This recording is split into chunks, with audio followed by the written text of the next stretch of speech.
So you guys were I'm hearing a lot of you guys wanted a theme song shortened, so here we go.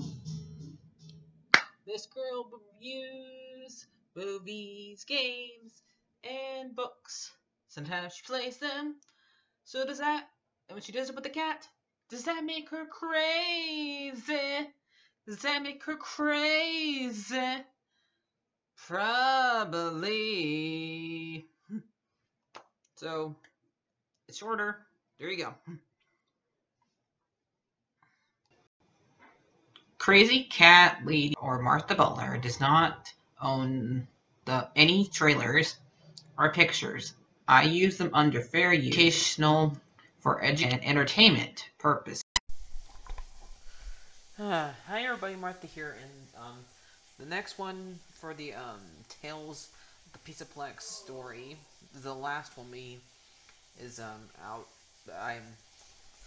So this one's called Under Destruction, and man, this one goes, it's weird because like it starts out at they're at a music park, and they're at a music park where you go roller coasters or something like that. There's AR boost. Now I'm not very good with ARs. If I put one of those stupid things on my head, I'd try playing a couple of games of them. Try playing Resident Evil 7. And I couldn't do very much. It always made me sick. That's how surreal it is. So I can't really do that kind of stuff at all.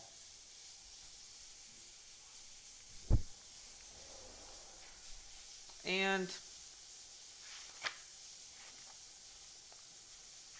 so there you go about that part. So there's like main character named Maya, because they describe it later on. It's the way she got her names from the month, so it's Maya in the book, and she has two friends, Jacqueline and Noelle,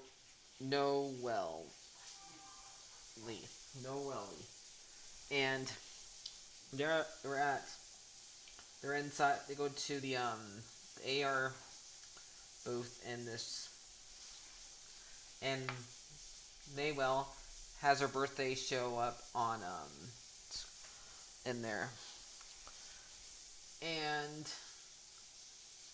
it's basically a lot like the party that they end up having in the third game, the happiest day ever scene, because there's even the 16 candles, 16 balloons in there, and we get to see they mentioned Roxanne and Monty in this, and Grandma Chica, that she sees in the simulation, and she sees a whole bunch of her family there, like cousins and sisters and stuff like that, and grandparents and stuff and all that there, and it's a lot like, so that's what it reminds me of.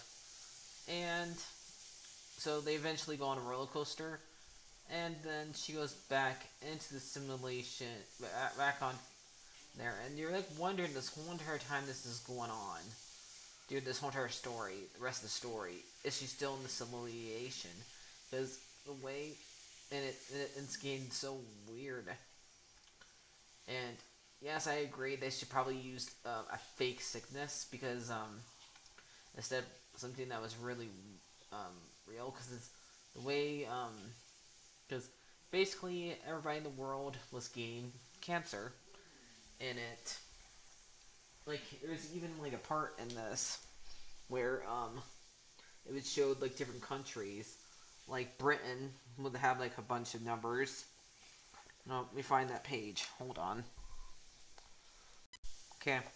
So, like, it says right here, on page 204, another 3,042 and 148 die in China, and then it says 3,012 572 in Britain. So, but the way that it starts out, first, like, her father gets sick, and it's like spreading like it's like a cold, or like when I was listening to this, I felt like I was having to deal with COVID. Is that how COVID was spreading 2 years ago? It kind of reminded me of that, and so, and how badly that was. But these people were dying. It's not the old and young. It's like it was with that. It's here. Everybody is getting sick. It's like you're just catching a cold, except for it's cancer. And we know cancer doesn't get spread doesn't happen that way. It's usually happens with if you smoke, you get lung cancer. So it's not like that. That's what it's like. It's not like this at all. And so basically everybody gets it, and the story except for Maya, and she has to be the only, and like they even help have some stuff in like binging machines. She always talks to a Pastor Bob, I think his name is Pastor Ben. That's his name. Okay, and he nobody and everybody's thinking that nothing's wrong. I think like, this is normal, and only one that's thinking that this is bad is her. Maybe it's only one that thinks it's bad. So she keeps on asking herself, what if I never let the stimulation? What if I'm still wearing the mask? Or I'm still in the RR booth and this is just a weird version. She asks herself twice in this story. And like there's even a dark joke in here. About it's like a knock-knock joke. So let me find that page. Here's the knock-knock joke, guys. Knock-knock. Who's there? Cancer. Cancer who? Can't you see I'm busy? Like, that joke is, like, really dark. And the way, like, the pastor says, like, this, so sarcastically and stuff like that, and, like, and that nobody's recognizing nothing's wrong. At all. So, I can understand, I can understand why she would think this, so much.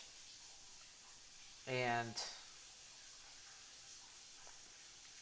so this story is really surreal. I think that's not her point of it, that she's the only one that's knowing something's wrong. And this is like how it basically ends, to where we don't know if does she get out or not. And I've heard people, the person who's reading this to me was comparing this to Princess Quest, where she's trapped in the game. So, and every time she goes around the outside, she's the one that notices this. She sees all these jelly people. It kind of reminded me of Fazgoo. It kind of reminded me of all that because of how similar it was to them. But these things are not it's not exactly like Fazgoo. That's pretty close, because she sees like people who are like jelly people, and they're like everywhere, and some of them look like some of her friends. So, except for they don't have like souls or stuff like that. So it does remind me a little bit of Fazgoo. So I'm gonna read the last page to you guys. The jelly beans were filled with garbage. Now they were incorruptible. Maya had, as if she has a shimmy pieces in the collapse entitled around her, emerging with her, smoothing her, seeing comfortable strength. Mia gasped for gold rose. When she found it, she clenched her fist around it, seeing it fill her with love and represented as if it was only a magic rose, like a ruby slipper, could transport her back to Maya's mouth and nose filled with a remarkable smush of creatures that consumed her. She struggled to get air, express each being her last. But her last didn't come. So every weight and above her, she didn't. So she felt she wasn't able to take the present pressure any longer, but it did. Maya couldn't see anything. She couldn't hear or smell anything.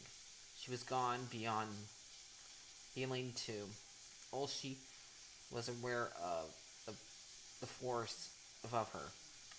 Even if it was becoming much for her to comprehend, why would she?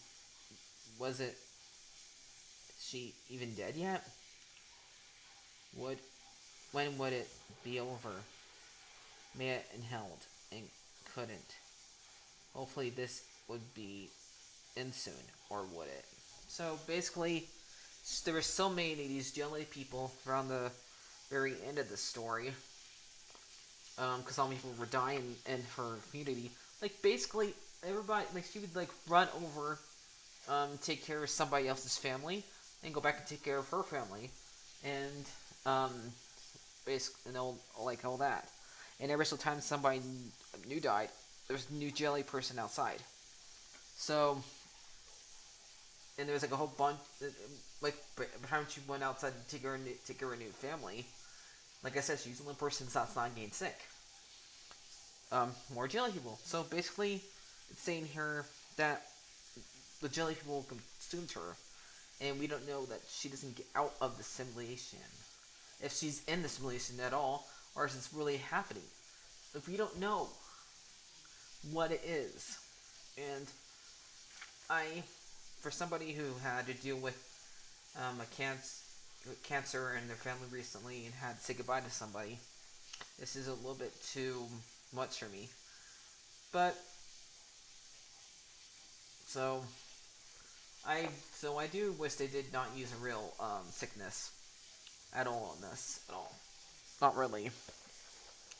But I have not read the whatever they call this story at the back pages. I doubt it's going to be about the stitch rate.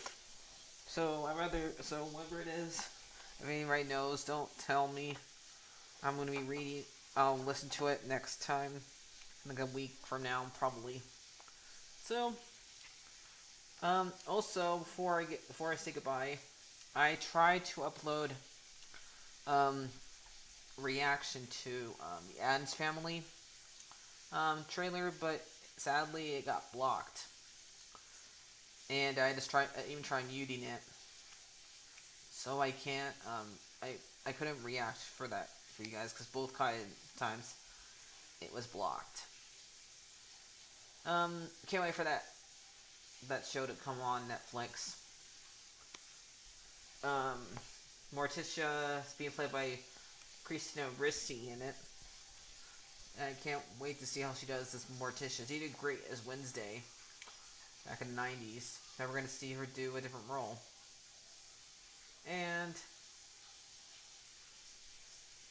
so, and the little girl can get instructed by the Wednesday I grew up with. Listed the original. Nope, that one's not in this one. So let me know if you guys want me to ever do like because there is a TV show, well, animated TV show that um Hanna-Barbera made to do the Addams Family, so I can do stuff like that. Just wanted to bring that up since I wasn't able to bring up the reaction for you guys. I did like this story somewhat. I didn't like the only part I did not like about the fact that this story was using cancer in the wrong way. We've seen these guys use cancer before, like in the real Jake. Jake had cancer, but they were using it the right way in that story. In this story, they weren't. And I know there I'm sure there was to use a fake sickness in it. So I don't know if I should really count that against it. I mean, it's still good. Otherwise. So probably gonna give this one a 6 out of 10 because I don't like the fact they used a real sickness. And it's really not. I mean, the other two were great. But this one, the fact that they just really should not use that one at all. So, hope you guys enjoyed this. Can't wait to read whatever. I'm gonna see if it is the back page. 1, 2, 3, 4, 5, 6, 7, 8, 9, 10, 11, 12, 13, 14. Okay, it's only 14 pages. So, I'll see what I think about that one when I read it. So, like and subscribe, guys, and thank you for bringing me up to 240 subscribers. Thanks, guys. Bye.